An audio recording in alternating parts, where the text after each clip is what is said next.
Donald Trump has decided to really lean into this idea that the 2020 election should have just been handed to him. And if there's a refusal to do that, well, then there should be an election redo. That is what he wants. And he has reiterated that on TruthSocial. Now, yesterday, as we had shared with you, he had posted, declare the rightful winner, or this would be the minimal solution. Declare the 2020 election irreparably compromised and have a new election immediately.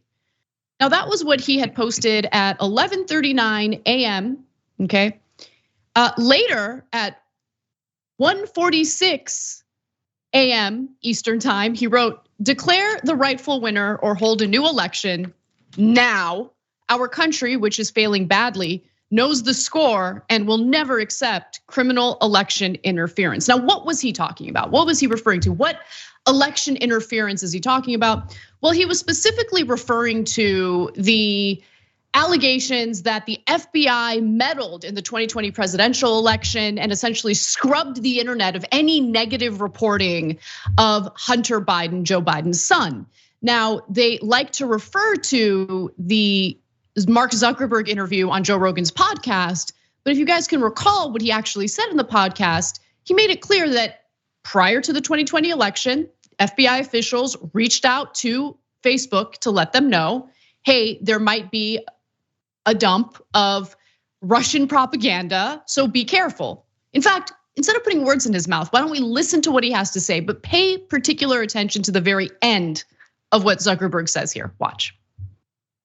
The FBI, I think, basically came to us, some folks on our team, and was like, hey, just so you know, like you should be on high alert. There was we thought that there was a lot of Russian propaganda in the 2016 election. We have it on notice that basically there's about to be some kind of dump of that's similar to that. So just be vigilant. So our protocol is different from Twitter's. What Twitter did is they said you can't share this at all.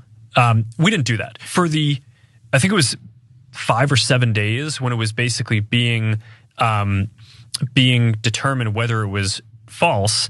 The distribution on Facebook was decreased, but people were still allowed to share it. So you could still share it, you could still consume it. So when you say the distribution is decreased, it got shared. How does that work? It basically, the ranking in newsfeed was a little bit less. So fewer people saw it than would have otherwise. So it definitely. By what percentage? I don't know off the top of my head, but it's meaningful. We just kind of thought, hey, look, if the FBI, which I still view as a legitimate institution in this country, it's like very professional law enforcement, they come to us and tell us that we need to be on guard about something, then I want to take that seriously. Did they specifically say you need to be on guard about that story? No, I don't remember if it was that specifically, but it basically fit the pattern. So this idea that the FBI meddled in the 2020 election and scrubbed social media, specifically of a New York Post article that was negative toward Hunter Biden, is ridiculous because there's no evidence of that. And for Trump to use this as an opportunity to call for either the election just being reversed and handed over to him or a redo of the 2020 election is obviously ridiculous. But he says it, he's gonna keep repeating it, and pretty soon, who knows which Republican members of Congress are just gonna play along with it. Yeah, no. So this, I can't stand this. The number one problem with this story, there's two issues here in the story, but the number one problem is the gaslighting, okay? So there is no such thing as a redo of an election 2 years later. There is no such thing as, now they should declare the rightful winner. Who's they? Who's gonna declare the rightful winner? Who decides who the rightful winner is? His lackeys, that's what he means.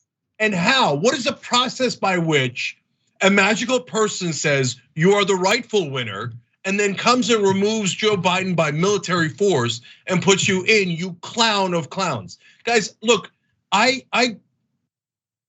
said it 1,000 times, so some of you might be sick of hearing it. But the reason why I'm emphasizing it is because morons and liars on CNN today are talking about, well, they can't tell. They can't tell who's right or wrong because now it's the new era at CNN. And John Malone, who's a right-wing Republican owner of CNN now, is forcing them to say, I can't tell. So they brought in John Avlon today, Mr. Centrist, and he said, the real problem is Joe Biden, because he called some portion of Republicans semi-fascist.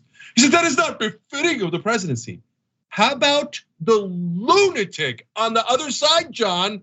The one saying that we should redo the election, which is not a thing in America, which is not a thing in democracy. The one saying I should be declared the winner right now, which is literally the ravings of a lunatic mind. That is not even, but it's not even. Avlon and the lying so-called centrists, who are all right-wingers on CNN, are now saying, no, Joe Biden is more at fault because he called Donald Trump and his followers a slightly mean name. How about all the names Donald Trump called people? Nope.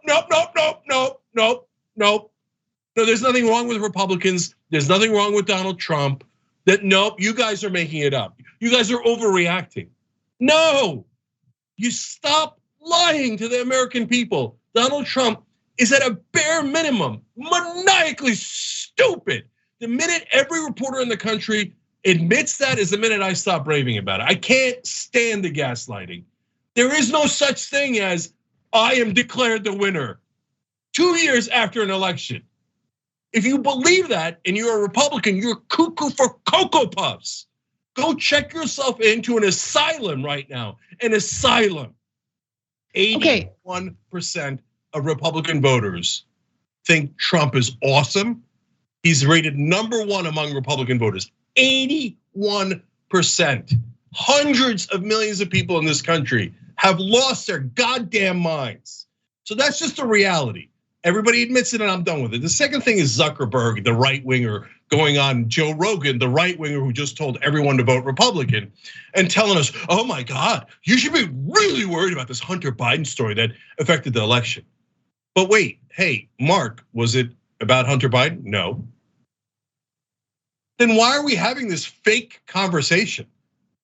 So, it affected the election. Well, the FBI affected the election in 2016 when they restarted the nonsense investigation of Hillary Clinton's emails again right before the election. So should we do a redo? Should I just declare Hillary Clinton the rightful winner of that election and wipe away Trump's presidency? Make Hillary Clinton co-president now? I don't know, we're having lunatic conversations and CNN says they can't tell who's right or wrong.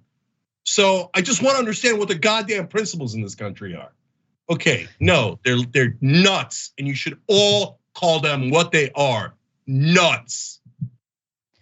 I think, look, we keep making the same mistake over and over again, and it's actually what annoys me the most. You get annoyed at the gaslighting. I get annoyed that you don't seem to understand that it's not about them being lunatics. It's about them understanding power. They don't care about what the rules are.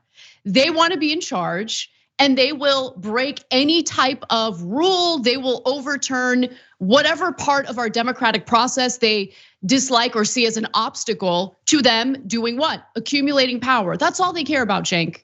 They don't care. I know, but Anna, so first of all, that is why I get so mad at the media, because the media is the refs. So I get it. The Knicks and the Bulls are playing. Michael Jordan's better than the Knicks. And normally in basketball, you call fouls. But instead, the Knicks come out with a bat and swing it at Jordan and Pippen's head, and they murder them. And then the refs go, no, I don't see it. It's even, keep playing. Oh, the Knicks won, because earlier they had murdered Scottie Pippen and Michael Jordan. But I can't tell the difference. I can't tell the difference. I'm not calling any fouls. There are no fouls in basketball.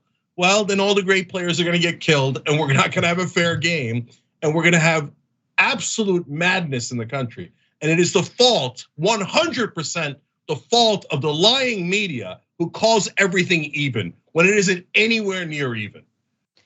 The media is funded and owned by the corporate world. Like, it is corporate media. The corporate media is gonna do what the corporate media is intended to do, what it is incentivized to do. So like, of course they're gonna do this. None of that surprises me. The false equivalencies, pretending like both sides have legitimate disagreements or points of view. That is what the corporate media, and especially cable news, has been doing for decades. None of that surprises me. The question is, like, how do we get to a point where the country understands that just rooting for your tribe at any and all costs ends up hurting them in the end? This is the result. What we're seeing are the symptoms of a broken system where the electorate doesn't trust its institutions because its institutions have failed them over and over again. And also today we're learning that there was a top level FBI agent who did very much get involved in trying to prevent the reporting of Hunter Biden's laptop, right? So he labeled it as misinformation, even when it pertained to reporting that was not misinformation. And then today it's reported that he suddenly retired early. It's just there are some strange things going on, right? And I don't like the idea of any government agency, including an intelligence agency like the FBI, telling social media platforms or anyone else what they can and can't report on. So look, hey, no, I don't agree. So look, I get what you're saying, Anna. You're right on every fact you just said, okay? But did we do a massive investigation of the FBI when they did that smear job on Hillary Clinton right before the election? Did we find out the voting inclination of every FBI agent involved in that smear? Did we find out that they were Republicans and then have them retire immediately? Did we have MSNBC talking about how they need to be criminally prosecuted? Are we asking the politics of every FBI agent? Because my guess is the overwhelming majority are Republicans. No, it's never been done. Never been done. But the minute something might slightly affect Donald Trump, that's it. I want to know what they were. Were they Democrats? We're going to get them. We're going to arrest them. We're going to do all these things. Oh, all of a sudden, we got issues with the FBI. The FBI has literally killed African-American activists. The FBI has haunted the powerless in this country for all these years. But now all of a sudden, because one of the elites is touched, and because the feelings of the right wingers are hurt, now all of a sudden, oh my God, we got to look into the FBI, okay? No, it's an uneven playing field. And Anna, you know how screwed up the media is.